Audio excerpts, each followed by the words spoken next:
Hello and welcome to all our viewers in Nigeria and around the world to the midday news on Global Television, coming to you live from the nation's capital, Abuja. I am Mukhtar Kasim. A quick reminder that Global Television is on DSTV channel 365 and on Star Times channel 276. We begin from the presidency, where President Bola Tinubu has rallied West African leaders to close ranks against fresh shock waves to democracy, citing the recent coup attempt in Benin Republic and renewed instability in Guinea-Bissau. President Tinubu, represented by Vice President Kashim Shettima, spoke when he gave the opening address at the 68th ordinary session of the Economic Community of West African States, ECOWAS Heads of State and Government at the State House, Abuja. This was as Shabi Yaya, son of former Beninese president and current opposition figure Thomas Yayi, was arrested early Sunday at his home, according to several of his relatives. In the meantime, the Chief of Army Staff, Lieutenant General Wa'idi Shuaib, says President Bola Tinubu has approved the establishment of a Nigerian Army depot in Abakaliki after one was established in Oshogbo in Osun State. General Shuaib said the establishment will boost the statistics of combat recruits for deployment and will come on stream soon. He added that when the Army depot is ready, it will complement the strategic plan of a surge in the number of well-trained troops available for deployment to all parts of the country. The senator representing Borno South, Adin Dume, has faulted the composition of President Bola Tinubu's ambassadorial nominees, describing the list as lopsided and in breach of federal character principle. Dume, who expressed his reservation at a press conference in Abuja, said the Senate would formally convey its observation to the President.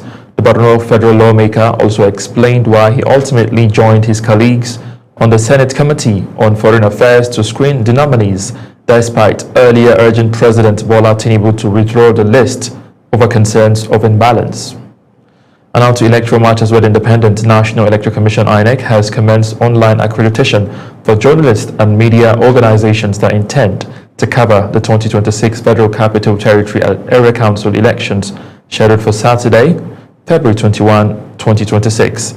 In a notice released, the Commission announced that the accreditation exercise is open to interested media organizations seeking to deploy journalists for election coverage. INEC stated that the applications must be submitted through its official media accreditation portal. In the meantime, INEC in Osun State says it is not aware of another primary by the Accord Party in the state. A faction of Accord Party in Osun had reportedly held a primary election which produced Bamigbola Clement as its candidate in the August 8, 2026 governorship poll.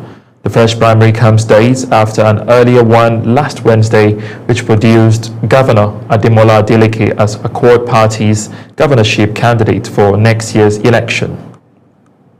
The Supreme Court has struck out the suit filed by Adama and 10 other people, Democratic Party-led state, challenging the propriety of the state of emergency declared by President Bola Tinubu in Rivers State, during which elected state officials were suspended for 6 months. In a split decision of 6-1, the Supreme Court held that the plaintiffs, the 11 PDP states, failed to establish any cause of action capable of activating the original jurisdiction of the Apex Court. Justice Muhammad Idris held in the lead majority judgment that the plaintiffs failed to show that there existed any actionable dispute between them and the Federation to require the court to exercise its original jurisdiction. Now, a fresh leadership crisis has erupted in the Labour Party, deepening the rift within the camp aligned with former presidential candidate Peter Obi and Abia State Governor Alex Otti, following the sack of Senator Nenadi Usman-led Interim National Working Committee by the party's Board of Trustees and a quorum of the statutory National Executive Council. The dissolution of the NWC was disclosed in a leaked statement jointly signed by the party's BOT chairman S.O. Ejiofor and Secretary Salisu Muhammad, respectively. Ejiofor insisted that the decision was taken after months of gross incompetence, failure to organize congresses, and alleged acts capable of plunging the party into irreparable oblivion ahead of the 2027 general election.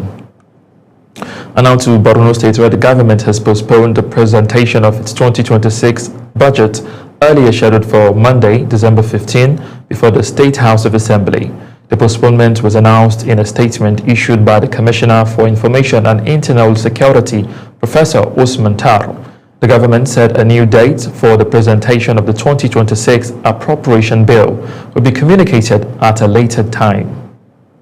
The Presidential Coalition Council has officially kicked off its nationwide mobilization campaign in Ibadan, Oyo State, urging Nigerians to re-elect President Bola Tinubu in 2027, saying a second term would allow the consolidation of the far-reaching reforms initiated by his administration.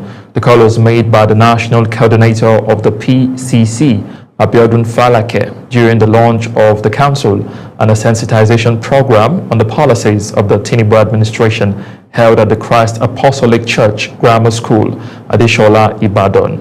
However, it has been reported that a series of re-election programs have been launched across the country as part of efforts to mobilize grassroots support for President Tinubu ahead of 2027. Now to Katsina State, where the Directorate of the National Orientation Agency has launched a security awareness campaign across the border communities in the state. The State Director of the agency, Muntari Lawal Tsagem, disclosed this at the launch of the campaign in Jibia local government area of the state. He said the initiative aims to educate residents on cross-border crimes and mobilize them to complement government efforts to curb insecurity. You're watching the live broadcast of the Midday News. When the Midday News returns, Dangote names 739 Naira as new petrol pump price. Details coming shortly, plus foreign and sports stories on the other side of this break. Please stay with us.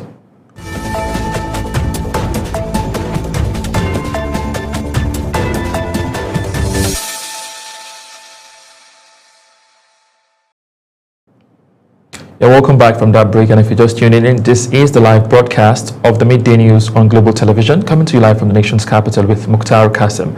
And now to business news, where the federal government has commenced a phased development of grazing reserves across the country, beginning with 3 pilot locations in Gombe, Plateau, and the Federal Capital Territory as part of a broader inter-ministerial effort involving state government and private sector. Speaking on the initiative, the head of Press and Public Relations, Federal Ministry of Livestock Development, Okechukwu, said the approach was deliberate given the scale of the project nationwide. Okechukwu noted that the work has already begun in the 3 pilot locations, with collaborations extending beyond the federal level.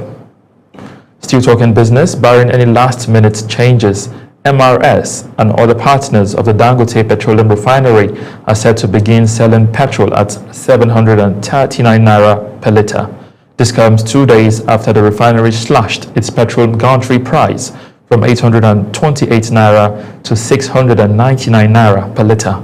Speaking at a press briefing at the Lekki refinery, the president of the Dangote Group, Aliko Dangote, said he was aware that despite lower gantry prices, some filling stations often choose to keep pump prices high, thereby sabotaging his efforts. France has urged the European Union to postpone a vote on a trade deal with the South American bloc, Mercosur, saying the conditions are not yet in place for an agreement. In a statement from the Prime Minister Sebastian Lecornu's office, Paris said the European Union member state cannot vote on the trade agreement in its current state. European Commission President Ursula von der Leyen is due to visit Brazil to finalize the landmark trade pact, which the 27 member unions has been negotiating with the Mercosur trade bloc for more than 20 years. And now to news making rounds on the foreign scene. United States Congressman Riley Moore says his country and Nigeria are nearing a significant milestone in the fight against terrorism in Nigeria, with an agreement on a strategic security framework being finalized. In a post on X, Moore said the proposed framework would focus on combating extremist groups operating in the northeast and the Middle Belt regions of the country and ending the genocide against Christians. His comments followed a fact-finding mission to Nigeria, where he witnessed firsthand the devastating impact of violent extremism on the civilian population in Benue and Plateau states. Economic Community of West African States, ECOWAS, has reaffirmed its commitment to democratic governance in the sub-region. It stated this after the 68th ordinary session of the ECOWAS Authority of Heads of State and Government at the State House in Abuja. The sub-region, which announced the plan to impose sanctions on coup makers, decried the coup in Guinea-Bissau and attempted coup in Benin Republic. Election campaigning has officially begun in the Central African Republic ahead of the presidential vote scheduled for December 28.